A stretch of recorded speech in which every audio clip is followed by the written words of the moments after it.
So hi everyone, I hope आप सब ठीक होंगे। और ये हमारा बहुत ही खूबसूरत एंड ऑसम सा चैनल बायोलॉजी के एक वॉक। तो यहाँ पर क्या है, बायोलॉजी समझते हैं। तो आज का हमारा टॉपिक है, मैंने यहाँ पर लिख दिया है टुडेज गोल में कि हम सेल की डिस्कवरी पढ़ेंगे। लाइक किस तरीके से सेल डिस्कवर हुई थी और किन किन साइंटिस्ट का इसमें कंट्रीब्यूशन था। Like Robert Hooke, Anton von Leeuwenhoek और रॉबर्ट ब्राउन। ठीक है, ये देखने वाले हैं। फिर उसके बाद हम सेल थ्योरी पढ़ेंगे, लाइक किस प्रकार से सेल थ्योरी दी गई थी और मेन पॉइंट्स क्या होते हैं सेल थ्योरी का। ठीक है, या फिर किसने ये हाइपोथेसिस दी थी सेल थ्योरी की।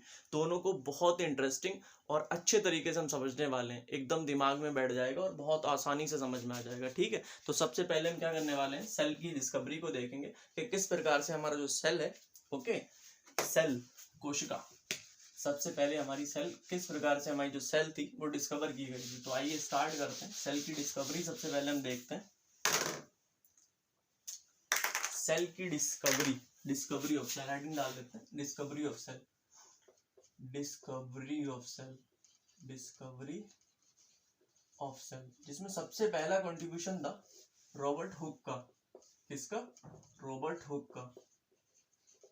रॉबर्ट हुक साहब ने क्या किया था, लाइक इन्होंने क्या किया था, जो हमारा पेड़ होता है, आपने पेड़ देखा होगा, प्लांट, बड़ा सा ट्री देखा होगा, आम का, नीम का, उसके ऊपर क्या होता है, काला काला कुछ डार्क डार्क सा आपको दिखता है, छाल जो होती है पेड़ की ऊपर की छाल होती है, जिसे हम बार्क कहते हैं, उसको स्टडी किया था। उसमें भी क्या था, इन्होंने जो ये सबसे पहले साइंटिस्ट थे जिन्होंने सेल को डिस्कवर किया था। वो भी जो सेल था हमारा, वो डेड सेल था। ठीक है, इन्होंने सबसे पहले क्या किया, डेड सेल को डिस्कवर किया, डेड सेल को डिस्कवर किया। ठीक है, और डेड सेल में भी हमारा कौन सा सेल था, वो था कॉर्क सेल।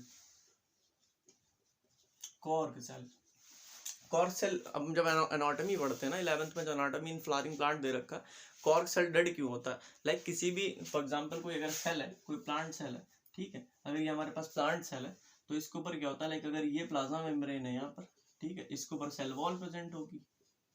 ठीक है, सेल वॉल प्रेजेंट होगी, यहाँ न्यूक्लियस भी होगा, यहाँ इस तरीके से न्यूक्लियस होगा, इसके अंदर जेनेटिक मटेरियल होगा, ये यहाँ पर साइटोप्लाज्म होगा। तो डेड सेल क्यों, कॉर्क सेल के अंदर क्या होता है, लाइक ये हमारा पूरा का पूरा प्रोटोप्लाज्म, न्यूक्लियस प्लस जो साइटोप्लाज्म होता है, पूरा का पूरा ये एब्सेंट होता है। सिर्फ और सिर्फ सेल वॉल प्रेजेंट होती है, एक तरह से कहें, प्लाज्मा मेम्ब्रेन भी नहीं। ठीक है, तो सिर्फ और सिर्फ सेल वॉल प्रेजेंट होती है, लाइक इस प्रकार से डब्बे लाइक स्ट्रक्चर रह जाता है। सिर्फ और सिर्फ अंदर का पूरा जो लिविंग पार्ट होता है, जिसके अंदर रिएक्शन चलती है, पूरा का पूरा एब्सेंट होता है। इसलिए हमारा जो कॉर्क सेल होता है टोटली डेड होता है। ठीक है, इसलिए हम कहते हैं। जब इन्होंने क्या किया, जब बाघ सेल को देखा, इनको क्या दिखाई दिया, आपने वो देखा होगा, लाइक मधुमक्खी का जो छत्ता होता है मोम का बना हुआ, उसके अंदर कुछ स्ट्रक्चर्स बने होते हैं इस तरीके से, ऐसे इनको ये अपीयरेंस दिखाई दिया था उसके ऊपर। बार्क जब ये स्टडी कर रहे थे, बार्क को, जो कॉर्क सेल थे उन्हें इस प्रकार से दिखाई दिए थे इनको, रॉबर्ट हुक को। ठीक है, और एक स्ट्रक्चर को इन्होंने लाइक इसको नाम क्या दिया था, cellula. Cellula is a Latin word, Latin word, जिसका नाम क्या होता है, जिसका मतलब होता है लिटिल रूम्स, लिटिल रूम्स या चैम्बर, या फिर आप खुद ही देख सकते हैं ना, एक डब्बे लाइक स्ट्रक्चर है ना, एक डब्बा, क्वार्टर, चैम्बर। सेल के लिए यही टर्म्स यूज करते हैं हम, लिटिल रूम हो गया, कोई क्वार्टर हो गया, कोई चैम्बर हो गया, या फिर कोई कंपार्टमेंट हो गया। तो आप देख सकते हैं छोटा सा कोई लिटिल रूम्स, छोटे से डब्बे लाइक स्ट्रक्चर है, कि जब आप छत्ता देखेंगे ना उसका, मधुमक्खी का, तो इस प्रकार से उसमें स्ट्रक्चर बने हुए दिखते हैं। तो इन्हें क्या दिखा था, हनी कॉम्ब लाइक स्ट्रक्चर दिखाई दिया था, हनी कॉम्ब का जो अपीयरेंस होता है वो दिखाई दिया था इनको रॉबर्ट हुक को, इनको हनी कॉम्ब अपीयरेंस दिखाई दिया था, हनी कॉम्ब अपीयरेंस दिखाई दिया था। ठीक है, तो ये क्या था, अब इन्होंने जैसे ये डेड सेल को डिस्कवर कर रहे थे। ठीक है, डेड सेल को जब डिस्कवर कर रहे थे, बेसिकली सेल को ही डिस्कवर कर रहे थे। अब सेल के अंदर प्रोटोप्लाज्म जो था, प्रोटोप्लाज्म जो था वो एब्सेंट था, लाइक न्यूक्लियस प्लस साइटोप्लाज्म। तो इन्होंने देखा कि इन्होंने सिर्फ और सिर्फ सेल वॉल देख लिया था, ऊपर से जो सेल वॉल था। एक्चुअली इन्होंने डिस्कवरी किसकी की थी, सेल वॉल की। सेल समझ रहे थे, बाद में ये चीज पता चली कि इन्होंने सेल की जगह सेल वॉल को डिस्कवर कर लिया। ओके, लेकिन कहा यही जाता है कि उन्होंने डेड सेल को पहली बार तो लाइक डेड सेल को नहीं देखा था। अब इसके बाद रॉबर्ट हुक के बाद जो हमारे आते हैं, वो आते हैं एंटोन वॉन ल्यूवेनहॉक। ठीक है, एंटोन वॉन ल्यूवेनहॉक, यहीं पे लिख लेते हैं। दूसरे जो साइंटिस्ट हैं, एंटोन वॉन ल्यूवेनहॉक, इन्होंने क्या, ये पहले ऐसे साइंटिस्ट थे जिन्होंने लिविंग सेल को डिस्कवर किया था, लिविंग सेल को डिस्कवर किया था, लिविंग सेल को डिस्कवर, इन्होंने क्या क्या डिस्कवर किया था, मैमेलियन आरबीसी को स्टडी किया था, इन्होंने protozoa which is a protozoa, spermatozoa like sperm, इन सबको इन्होंने स्टडी किया था, फिर इनको डिस्क्राइब किया था। बेसिकली कहें कि लिविंग सेल जो सबसे पहले डिस्कवर किया था वो हमारे एंटोन वॉन ल्यूवेनहॉक ही थे।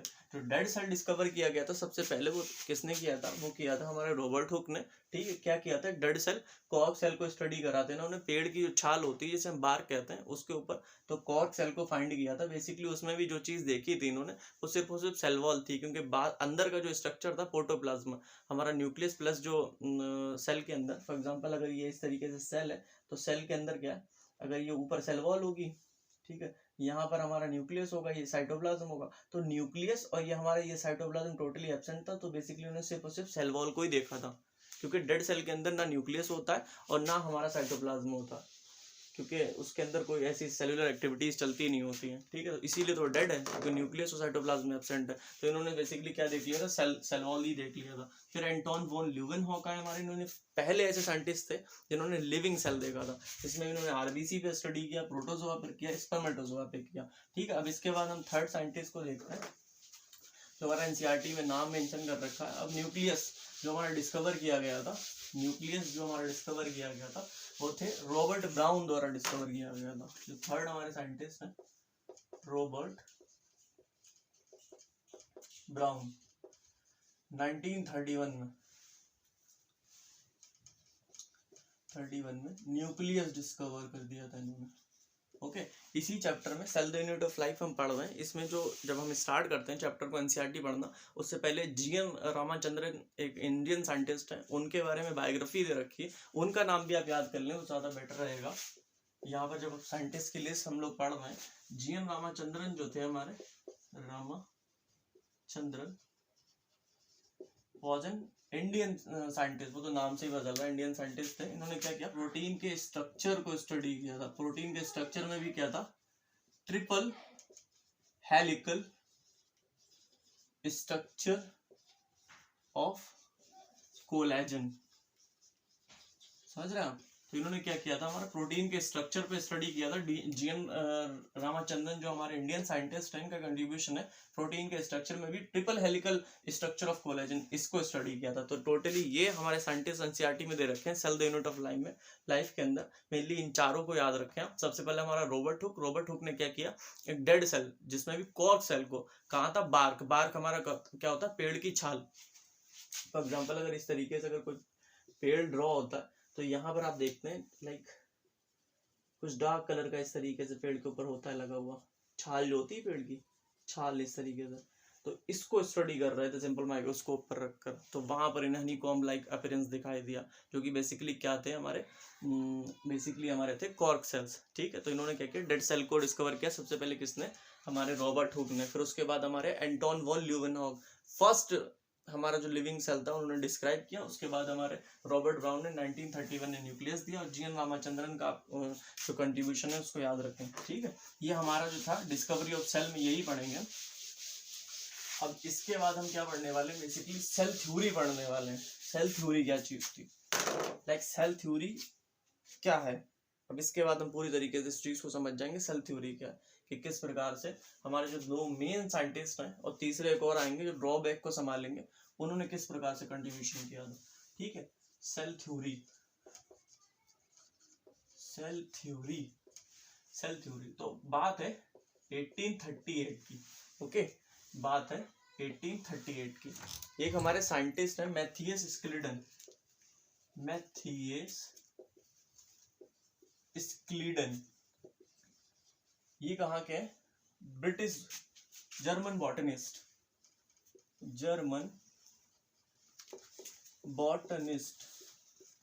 ठीक है, तो 1838 के टाइम पर एक मैथियस स्क्लीडन नाम के साइंटिस्ट है, बेसिकली बॉटनिस्ट है, कहाँ के, जर्मन बॉटनिस्ट है। ठीक है, इनका कंट्रीब्यूशन मैं आपको बताता हूँ। इन्होंने क्या किया, बहुत सारे प्लांट्स लिए, और काफी टाइम तक उनको ऑब्जर्व किया, उनके ऊपर स्टडी किया, फिर उन्होंने कुछ कंक्लूजन दिया। इन्होंने क्या ऑब्जर्व किया या प्रपोज किया, इन्होंने जो चीज प्रपोज की,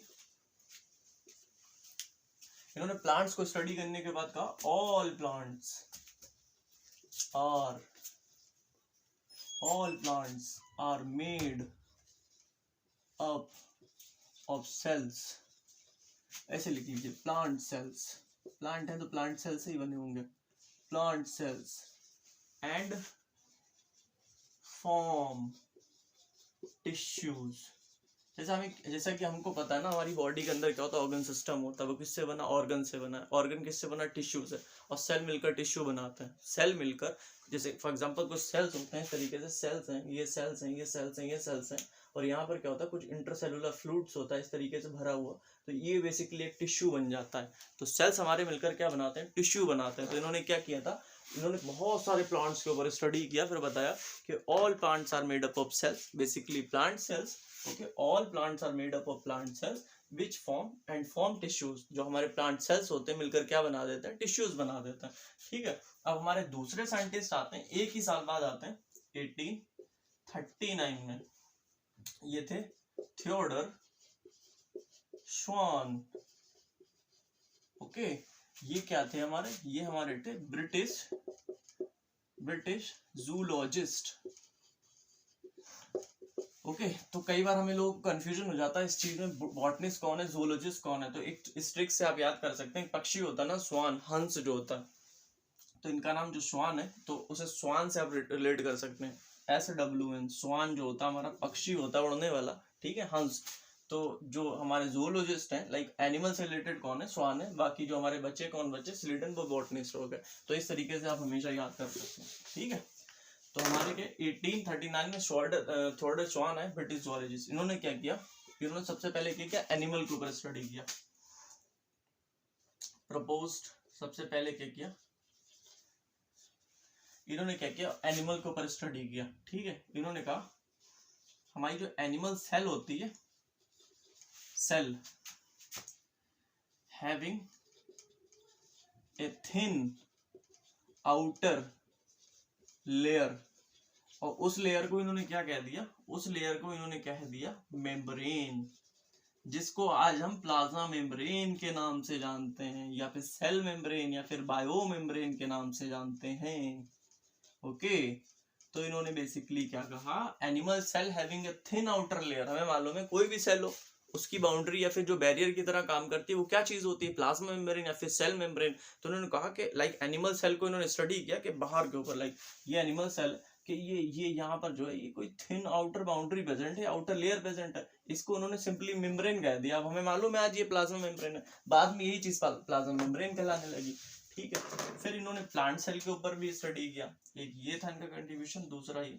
फिर प्लांट सेल का, फिर उनका प्लांट सेल having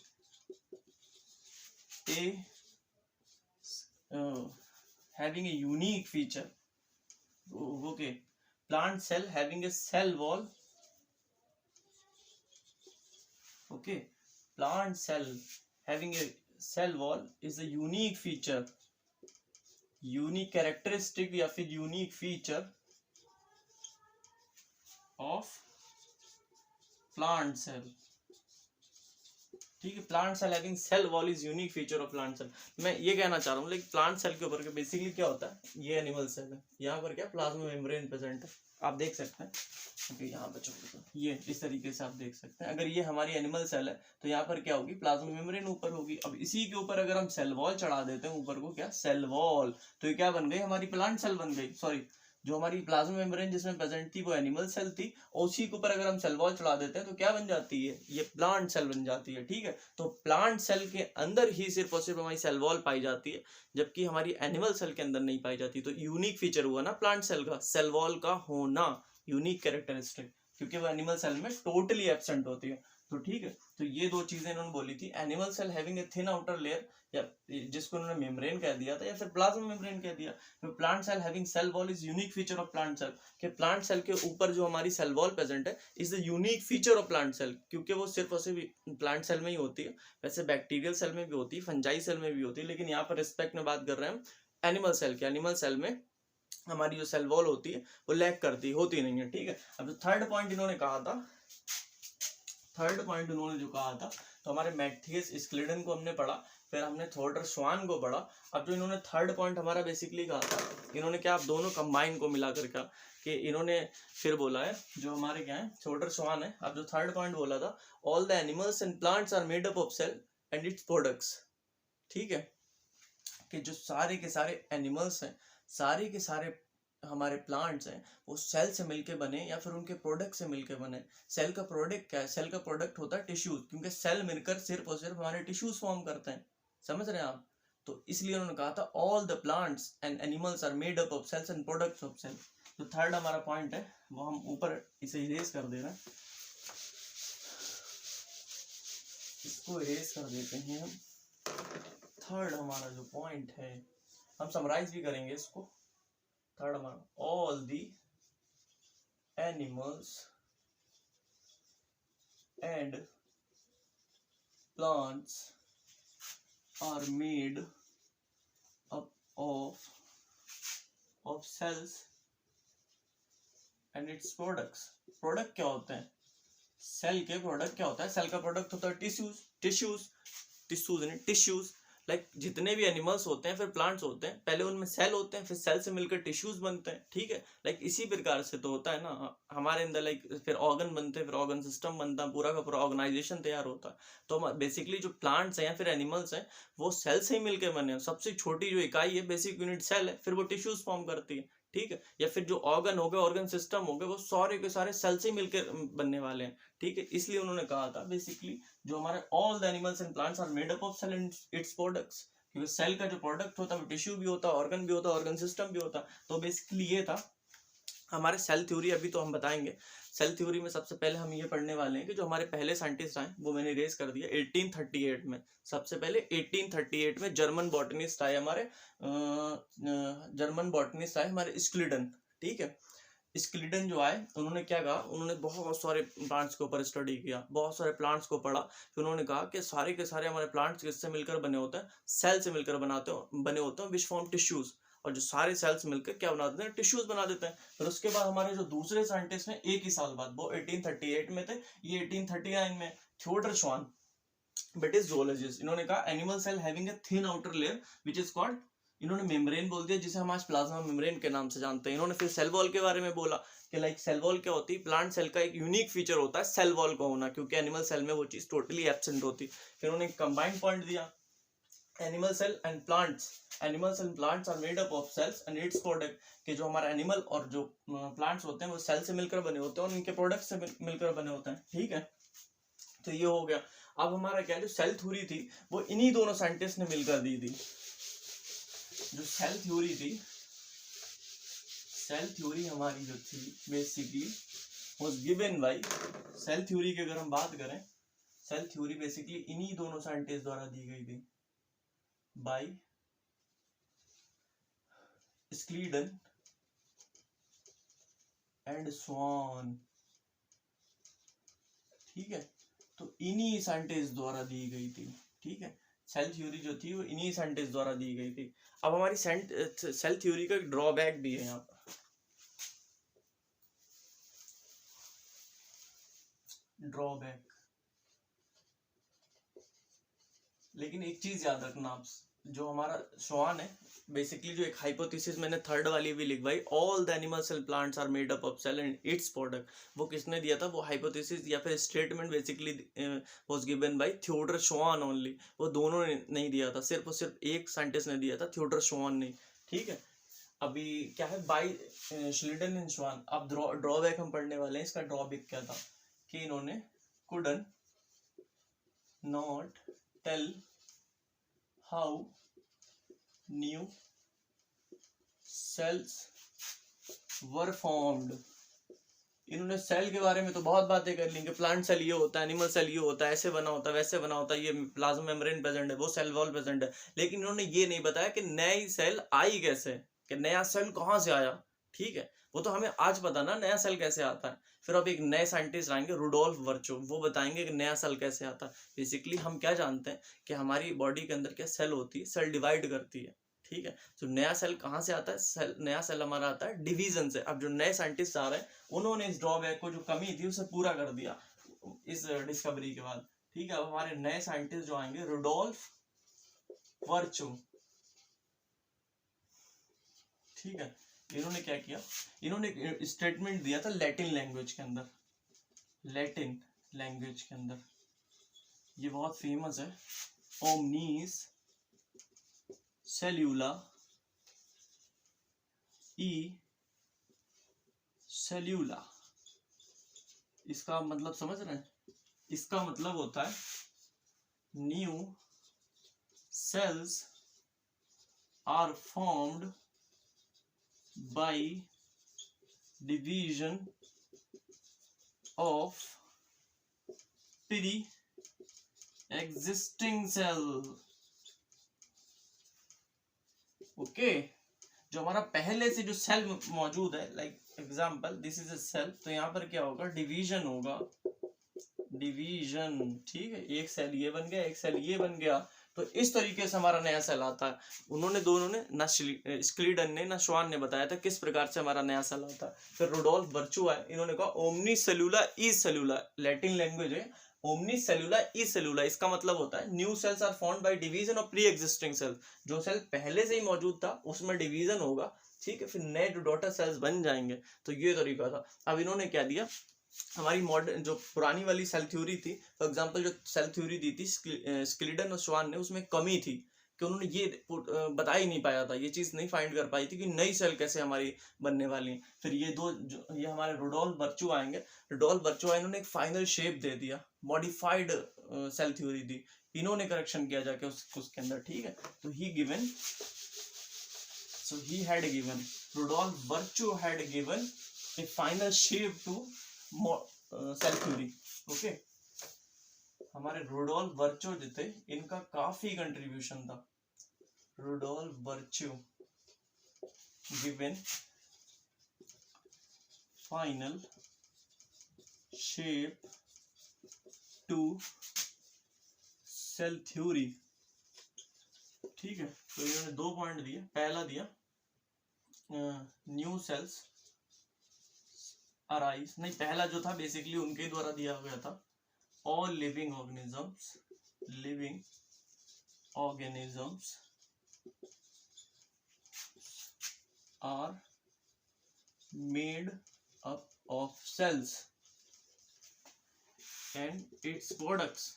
एक चीज देखने वाली है कि जब श्वान ने बोला था all animal and plants are made up of cell and products, यहाँ पर क्या होता है, हमारे जो रुडोल्फ वर्चू बोलते हैं ऑल लिविंग ऑर्गेनिज्म बोल देते हैं। ऑल लिविंग में हमारा प्लांट भी आ गया और एनिमल भी आ गया। और दूसरा जो इन्होंने फाइनल शेप दिया, क्योंकि इन्होंने मॉडिफिकेशन भी की सेल थ्योरी के अंदर, तो दूसरा पॉइंट जो इन्होंने दिया, new cells are formed formed by division of pre-existing cells. ओके। तो ये है हमारी मॉडिफाइड, रुडोल्फ वर्चो ने क्या दिया यहाँ पर, मॉडिफाइड, या फिर मॉडिफाइड हमारी क्या दी, सेल थ्योरी, जिसे फाइनल शेप कह सकते हैं, या फिर हमारी मॉडिफाइड जो सेल थ्योरी थी वो दी गई थी रुडोल्फ वर्चो द्वारा। इससे पहले हमारे स्क्लीडन श्वान है, उन्होंने बता दिया प्लांट्स के बारे में, एनिमल्स के बारे में।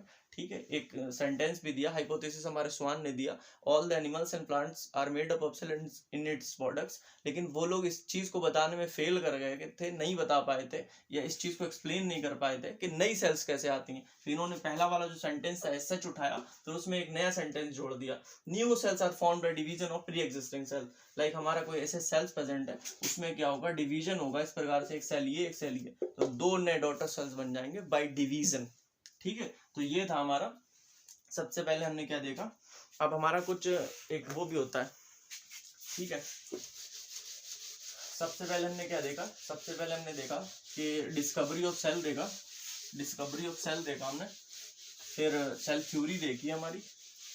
अब सेल थ्योरी के कुछ एक्सेप्शंस भी होते हैं, लाइक जो चीज सेल नहीं होगी, जाहिर सी बात है उसके ऊपर लगेगी। हमारे इसी चैप्टर के अंदर cell the unit of life में वायरस प्रायोन और जो वायरॉइड होते हैं वो नॉन सेलुलर होते हैं या फिर ए सेलुलर होते हैं, वो सेल कंसिडर नहीं किए जाते, ठीक है। तो इसलिए हमारी जो ये जो सेल थ्योरी है वो एक्सेप्शन जो सेल थ्योरी का है वो ये तीनों चीजें हो जाती हैं। एक्सेप्शन ऑफ सेल थ्योरी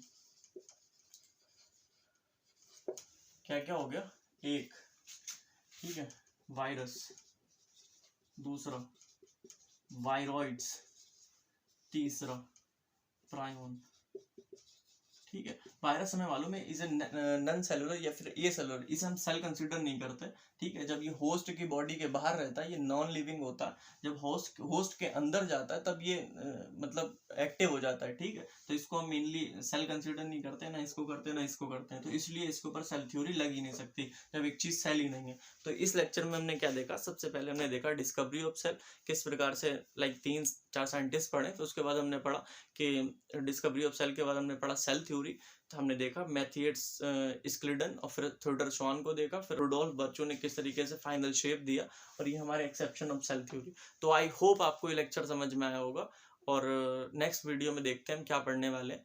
आप सजेस्ट भी कर सकते हैं कमेंट बॉक्स के अंदर। Thank you.